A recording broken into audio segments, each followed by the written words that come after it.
Greetings, comrades. Well, spine check, we have made it. Chapter 33, the final chapter of Marx's Capital, Volume 1. Don't worry, there's 2 volumes to go, but we're not doing that anytime soon.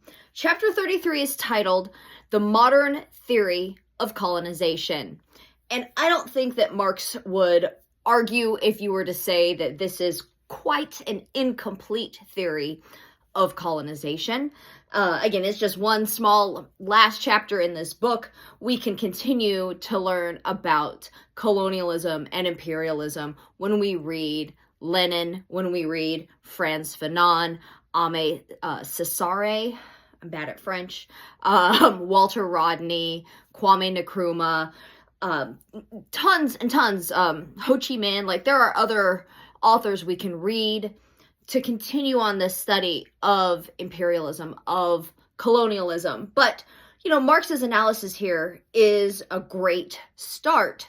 So here he is talking about 2 different types of private property. Those that are owned by the people that produce their own labor. We're talking about artisans here.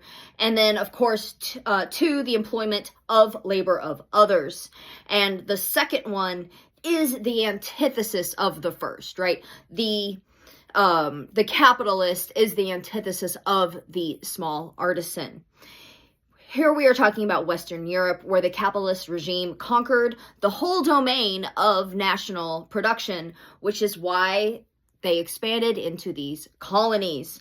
In the colonies is where the capitalist regime collides with the resistance of the producer who is employing his labor to enrich himself, not the capitalist, right? The people that are already there doing their own thing, and these Europeans show up, and thus a struggle ensues.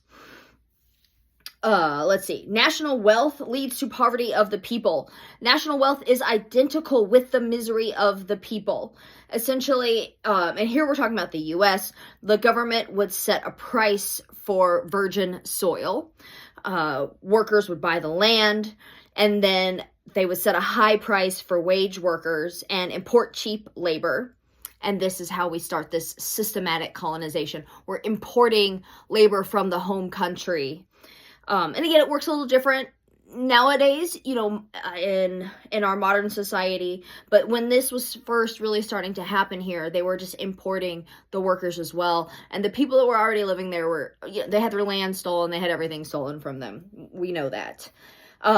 There is a fairly long quote that I want to read right here. The great beauty of capitalist production consists in this, that it not only constantly reproduces the wage worker as wage worker, but produces always, in proportion to the accumulation of capital, a relative surplus population of wage workers.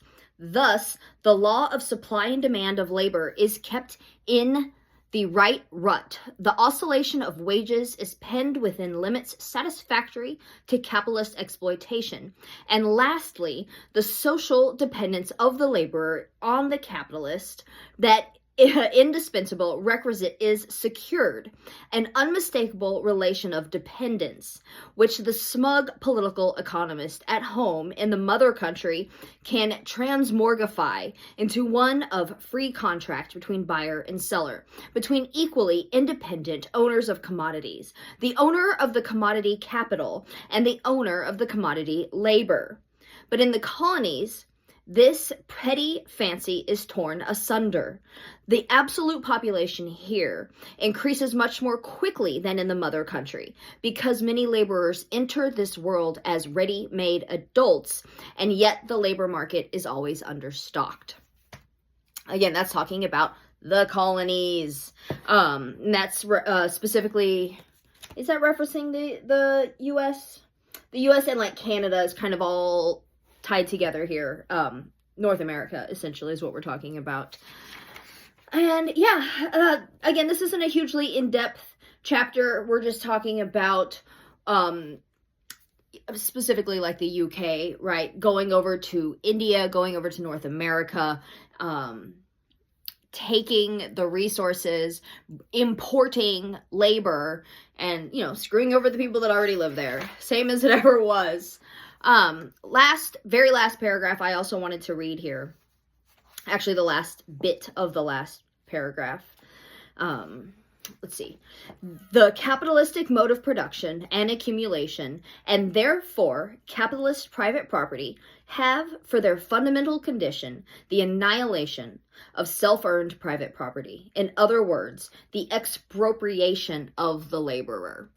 And again, this is just saying that when capitalism develops, when capitalists move into your area, the small independent artisan can no longer exist. He will be outproduced and undercut by the capitalist, who can, with his factory, with his army of wage laborers, create whatever your commodity is faster and cheaper than you can.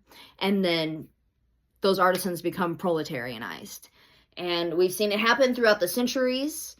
And, well, there's only one way to turn it around, y'all. Only one way. So thank you so much for listening to this whole journey through the biggest book I've ever read. I never read War and Peace. That's the other big book I can name. So yeah, I'm going to put these all together eventually. And maybe I'll do an episode of the podcast about it as well. So thank y'all so much for playing along. Cheers.